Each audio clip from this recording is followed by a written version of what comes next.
আজকের মেনুতে ছিল মুরগির তরকারি সাথে পোলাও, যেটা ঘরে রান্না করা, সম্পূর্ণ ঘরের, কোনো বাহিরের কিছু নাই।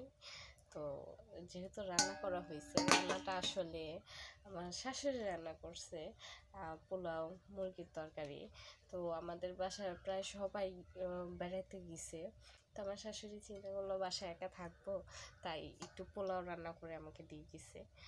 তো সেটাই খাওয়ার চেষ্টা করতেছি। খাওয়ার চেষ্টা কি করব, অবশ্যই খাবো। অবশ্য আমি বাহিরের পোলাও, যে ওই বিয়ে বাড়িতে যেগুলো হয় না রান্না, ওই পোলাওগুলো না আমি খেতে পারি না, কারণ ওগুলো তো অনেক বেশি তেল থাকে। কিন্তু এই ঘরের পোলাও আমি ভালো খেতে পারি, কারণ তেলের পরিমাণটা একটু কম থাকে, ঘ্রাণের পরিমাণ একটু কম থাকে।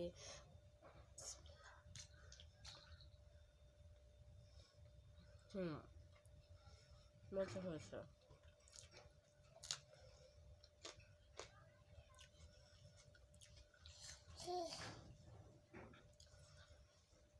আমি জানি না কেন আমার কাছে মানে বাবুর্চিরা যে পোলাও রান্না করে না, ওটা আমার কাছে ভালো লাগে না। লাগে, বাবুর্চির রান্না করা পোলাওর কোনো তুলনা হয় না। তবে না, আমি না খেতে পারি না।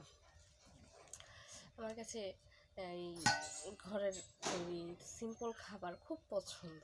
তবে হ্যাঁ, গরুর রেজালা তো অসম্ভব পছন্দ, সে যেটা সবারই পছন্দ। হুম।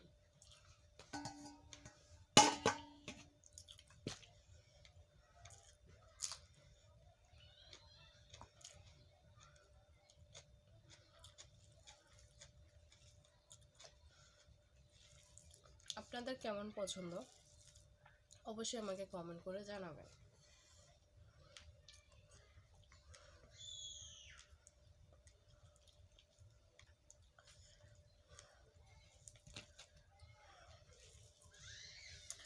আমিও বাসায় রান্না করি, তখন আমি আরও কম তেল দেওয়ার চেষ্টা করি।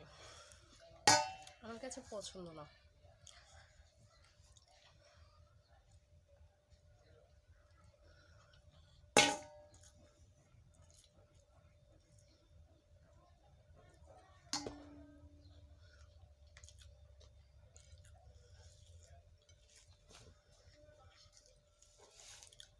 আমি অনেক ইউটিউবের রেসিপি দেখছি রান্না করার। আমি রেসিপি দেখা বাসায় এত সুন্দর রোস্ট একদিন রান্না করছিলাম, মানে অনেক বেশি কাজে দেয় যে কিছু দেখে সেটা বাসায় ট্রাই করা, অনেক কিছু ট্রাই করা হয়েছে।